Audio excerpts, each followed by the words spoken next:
Hello everyone and a warm welcome to the YouTube video here on the channel. My name is Emily.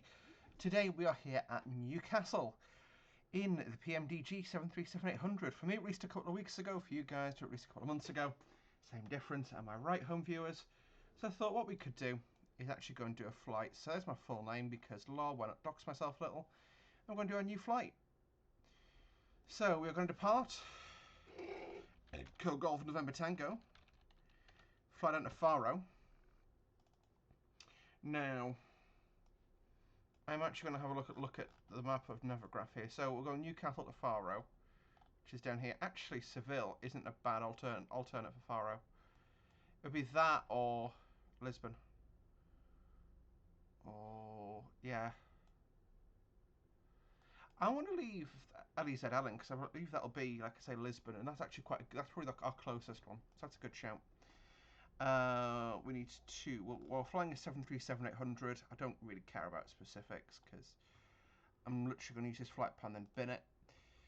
So there we go. I'm going to analyse that route as it has to be. So that's actually broadly the route that they fly. So my friend Hannah actually did this trip a couple of weeks ago, and that's without stalking her too much. Yeah, confirm you should generate the flight plan. Yes, I do. Yes, I do. So yeah, this is literally how we generate flight plans for flight sim, and it's probably been the weakest point for me with YouTube lately. That's why I'm sort of doing it now. So I'm going to pop the PDF flight plan out, and I'm going to get that on my other screen, and we're going to go inside in the cockpit and get ready to go flying places. So we'll back out of this. I'm just setting the aircraft up for the ground state I wanted. I don't know how to update this because I've got obviously the PMDG nav data, but it literally just won't let me update it. So pause in it, and we're going to do route from EGNT to LPFR. It'll be Ryanair. It'll be Ryanair 45 Charlie. Oh, I don't know, 45 Charlie. I don't know where that accent's coming from, but it's coming from somewhere. So what we'll do is we'll do our flight plan. We'll do our fuel and payload on this side. So that's going to be tons, and it, yeah. Right, I'm going to have to read. So as you can see, this is giving me the flight plan weight in tons. So what I'm going to do is go edit flight. It does not give me the option to generate. Oh, there we go, units, pounds. And then we can just generate the flight again.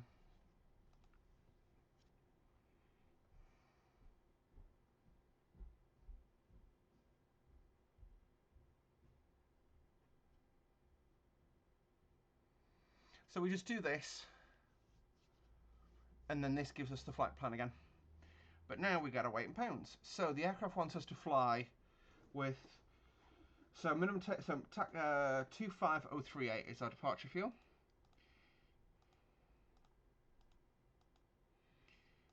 It's tiniest amount extra. To be honest, I totally guessed at 24,900 when I was doing that part of the flight planning.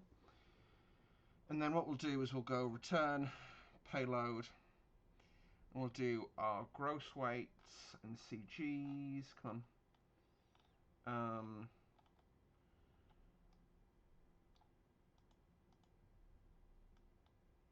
So our zero fuel weight to 134.2, which is really heavy actually. 134.2. That's absolutely fine by me. So I'll just scroll back up in this to get to my flight plan page so we can do our flight. So we're going to go and we're departing to Glasgow. So actually, I'll just do this first. Route. Next. So I'm going to go direct to Glasgow. Well, it's going to be, yeah, we'll just go direct Glasgow. So it's not asking us to follow a SID today, which is interesting. And after Glasgow, it's Papa 16 to Rebel.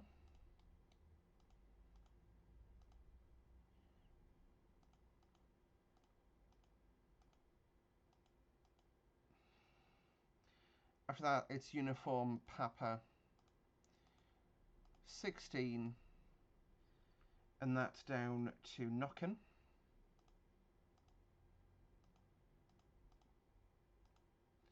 After that, it's November 862 to Kano.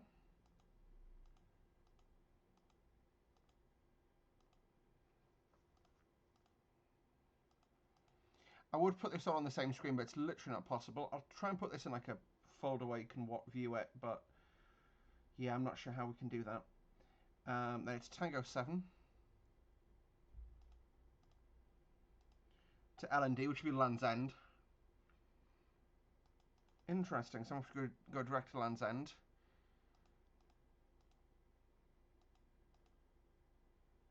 Yep. And after that, Uniform Papa 620 to Talig.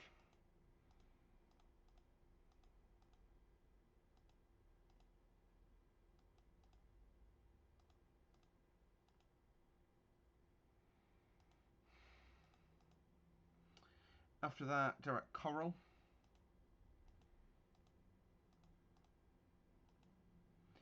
Then direct Aspor.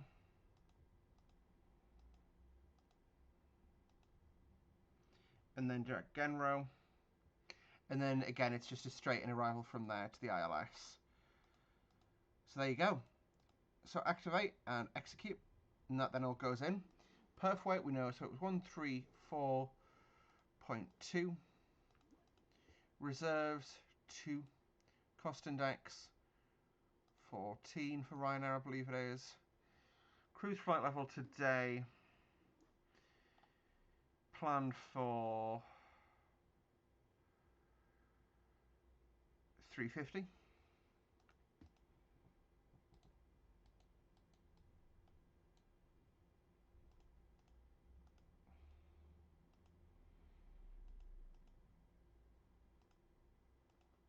And then we'll do 24k. Actually, no, we're going to go full chat at Newcastle with a climb 1D rate. This happens occasionally, and I'm not sure why. But I mean, we're going on an airliner flight, so it doesn't make a massive difference. We'll check the weather briefing for Newcastle. So I've got to do this. I'm going to do this via the inbuilt feature instead of going to ATIS, because I hate the ATIS system in this game. What's our METAR? No METAR available. Newcastle. Hilarious. Oh god. Fucked it. So it's about 11:20. 11. No. It's about. Come on. Do apologise for that, guys. So yeah. It just keep. Lightness just being a dick. Right. Please hold whilst I get the Newcastle Met brief. So EGNT METAR. So the METAR is the meteorological forecast for the observations in the forecast. This sort of breaks it down. So this is the actual METAR. This is the breakdown of it. So 1006 hectopascals on the pressure. Winds 7 knots from west-southwest, so we're taking 2.5. So what we'll do, I wish this wasn't as obvious. 1011 hectopascals. Which it's not what the game's. No, 1006. My apologies, I can't read. Which corresponds. And then we'll take a departure from runway 25. And we're not following a SID. We'll go to our legs page, quickly step through that. That's all nice and clean.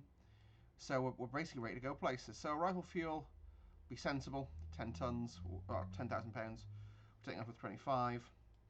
This pretty much works for me. So the last thing to do really is our heading bugs. So we'll go heading 247 for the runway at Newcastle. And we'll set our initial altitude at 14,000, so we'll say, because we're not following a SID. We'll turn my flight director on, we'll turn your flight director on. And that's us pretty much ready for Posh. So this is obviously saying there's a couple of faults and stuff to be dealt with up here. But that's, you know, stuff that sort of pushback items. So what we'll do is now that, you know, we're ready, cabin's just said they're boarded.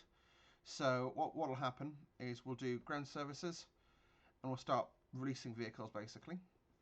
So we'll release the stairs, retract our air steps. We'll then release the 2 loaders. And then we'll do our doors. And I'll close my 1 left door.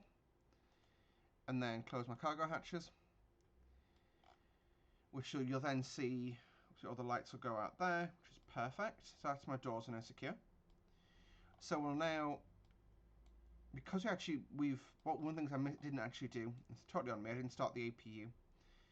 So that would do is that would incur a 2-minute penalty whilst we wait for it to start, basically, and warm up.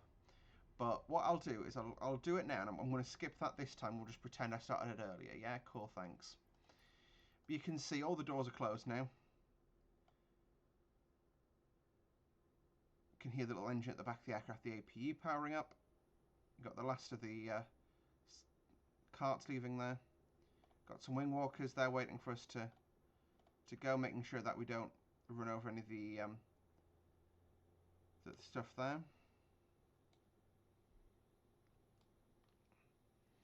Now, we're going to push straight back, and we'll just pretend that we're being pushed into that space and not straight against him, because that would be bad.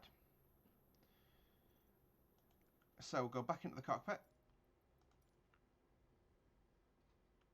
and I'll get this up just to make sure that I know I'm doing the right thing. We'll get some audio levels up a little. So I've got the packs, that's on now. So my AC is going to go off. I can now go back into my ground connections and release the GPU. Crap.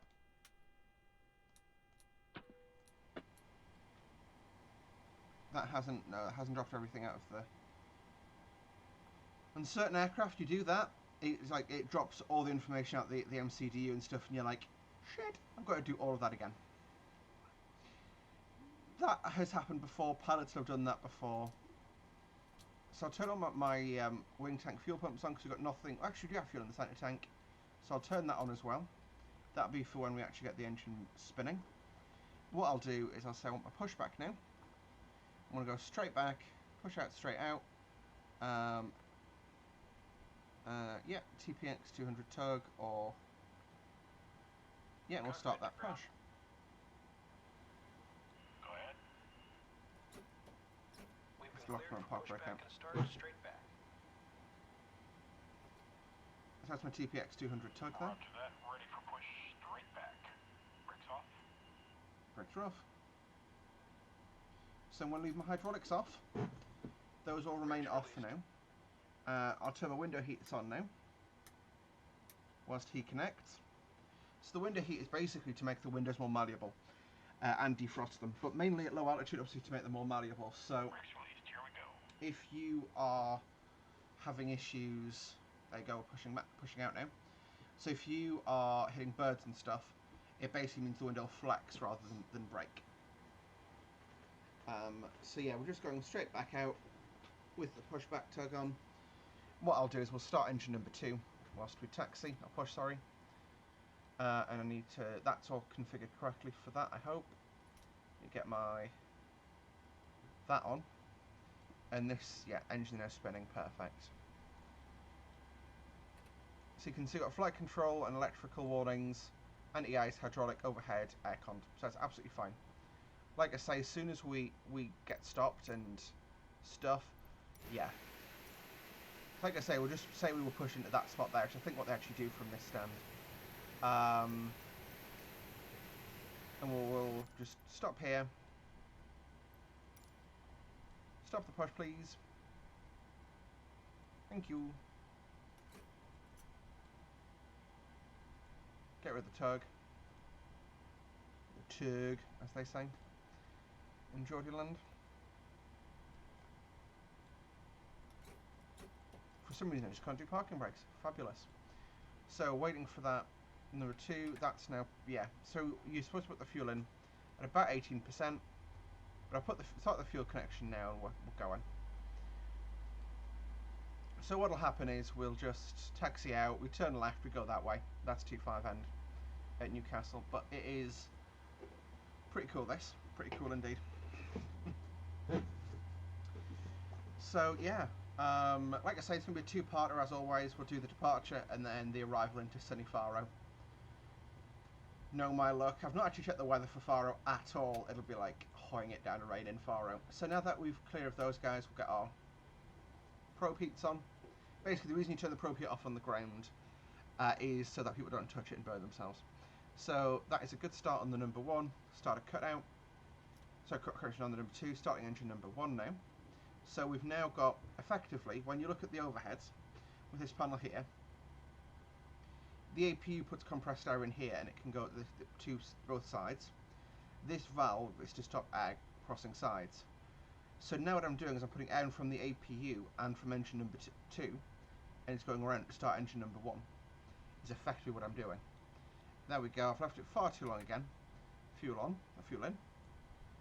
And that'll start in a few moments. We'll set our flight altitude to be 35,000 feet. We'll set our landing altitude to be 300 because this is our departure airfield. We may have to return here. So it just saves us doing one thing on the way over. We'll do it on landing, don't worry.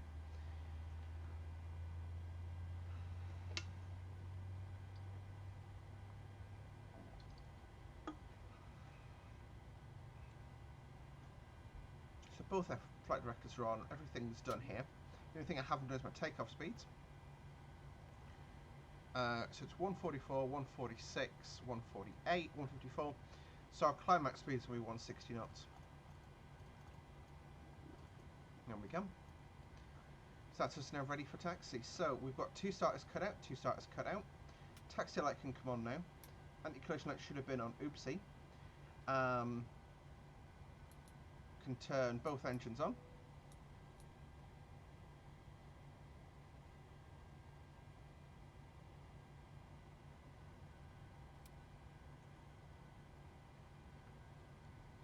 So that's going off, so the AP will do it to cool down, then go off. That goes off, that'll go to close, which will basically stop smoke going from one side to the other if we had a problem. Hydraulics are now on. Aircraft's now configured for flight. We'll do a test. There's flight controls. It says nothing there, but we'll mop them out. We'll do a quick flight control test now before we get taxiing. So I want to knock that to systems, which is that there. So we'll go full left aileron, full right, full back, full forward, full right rudder, full left rudder, neutral. So our flight controls are now set up.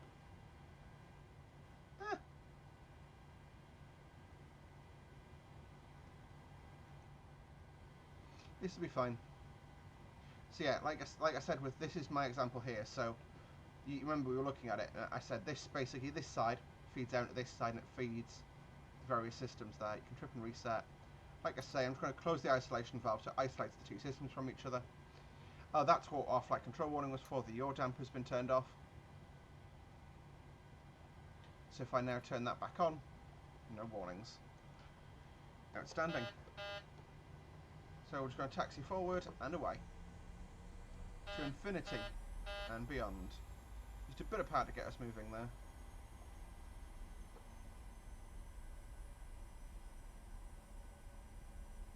So there's another Ryanair 73 in there. So Newcastle is actually a Ryanair base now. EasyJet shut their base and Ryanair promptly moved in basically. Surprised Wizz haven't actually moved into Newcastle. Probably not a big enough catchment area for them. They've got Edinburgh and like all that kind of stuff. I think when they lose their Doncaster base, they might actually come to Newcastle or Leeds. But Leeds is pretty heavy Jet 2 presence, so who knows? I do need to do Doncaster before it closes. It's the Peel Group as always.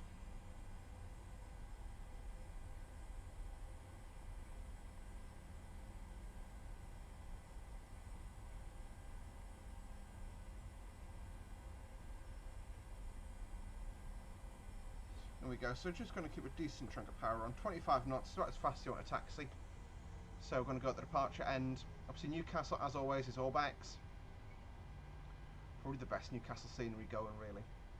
It makes me, like, you know, obviously Newcastle's my home airport, and yeah, it does the place justice. So what we want to do is we want to get ready for departure now. So go flap 1, flap 2, flap 5. Flap 5 is a departure flap, of course. Auto brakes to RTO.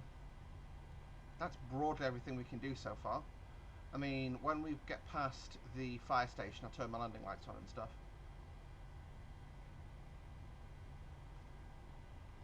One thing I kind of like about Orbex is you can actually, we've gone past it, but over there, the college has a 737-200, and they actually model it as a 737-200. You know, that's the kind of details I like.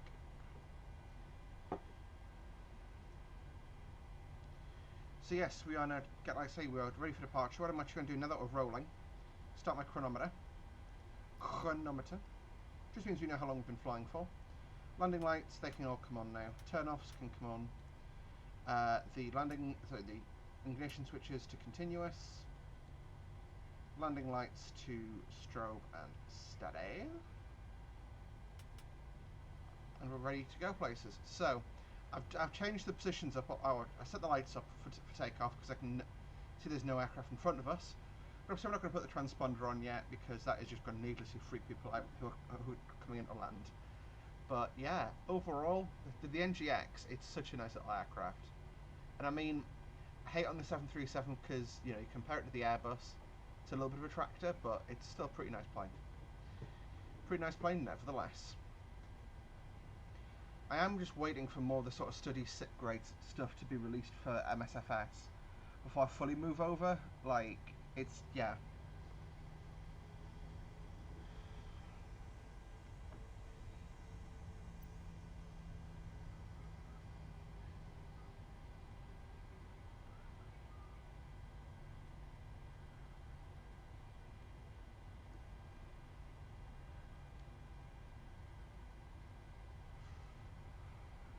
So I do have some sort of clash here, because as you can see I've got two windsocks within each other. I do apologise for that. Not sure what I can do about it, but yeah, I'll go in and find out which sceneries are colliding. I think potentially it's an issue with Orbex colliding with one of the world updates, but it is what it is. Anyway, we'll take our place here on the runway. Next stop, Faro. So as we approach, we've got clearance for takeoff from the tower. Hashtag in roleplay. Terms. Tapping my toe brakes, just making sure I get some good deceleration. Looking down the glide path, can't see anyone coming in. What I'll do is then go TAR8 on the TCAS. Yeah, I think I've got a scenery collision because I can see a buried landing light over there. Do buried taxiway light there, you can see. Do apologise for that. So whenever you use your mouse to look around, no, we don't have takeoff permission. I'm going to wait for that Mooney to take off. So what I'll do since... Oh, I love online. Right. He's just sitting there with his engine off, I think. So I'll just check the runway behind him, see if it kicks him off. Do apologise. I've obviously got online on, and I forgot that not everyone's as sensible as I.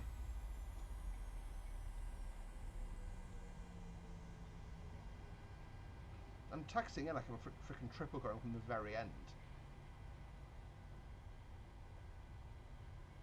I'm trying to taxi through this gentleman. We'll just ignore that he's there. As his tail fin enters our cockpit. It doesn't, interesting. So, anyway, taking the runway, 40%. Auto throttle is on, by the way. No, it's not. Yes, it is. So, 40% thrust stable. Toga.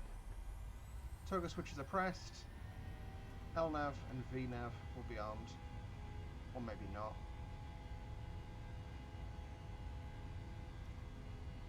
knots.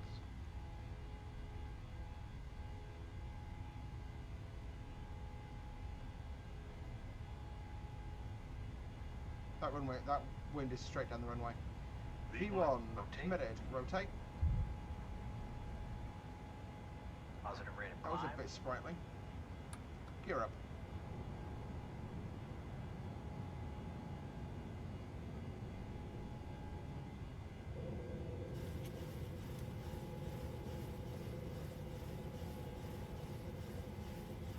Not sure why the aircraft's self-throwing, by the way.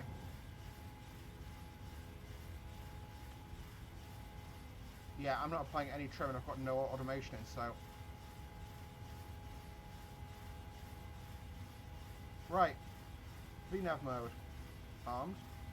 LNAV mode. Armed. And what I'm going to do is lower the nose and fly us around on course. There you go. So we're now in climb mode.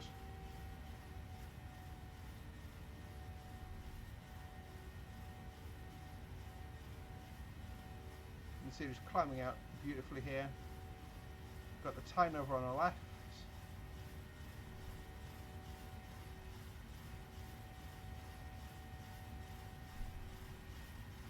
What I'll do is Command A, autopilot engaged. Now to take off items. Landing gear goes into the off position. Done. Auto brake off. Flaps as required, which is currently down. All our landing lights can come off. Our ignitions can go off. And looking around, no the red lights, so the aircraft is in a good place for flight. So I can now go flapless.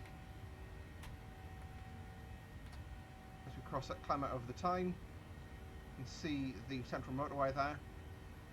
I think that's the A1. That's the town moor. I live in sort of this area over here. And then you've got the Tyne, you've got Bay Systems, Metro Centre, which is 3D, which is I kind of respect actually. And then you've got the Tyne out to Tynemouth there.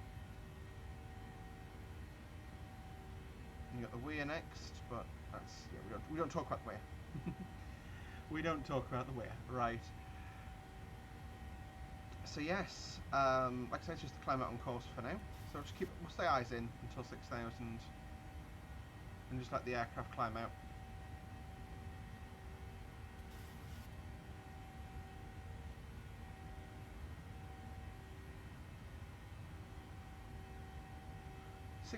feet.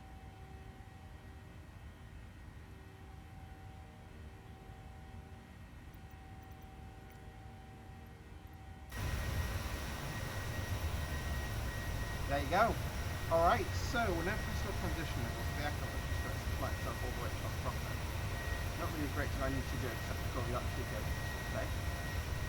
Like I say, I absolutely love MSFS. Like, but yeah, so see you guys tomorrow, 4 PM, same place, for the landing into Faro. Alright, see you guys very soon. Bye bye.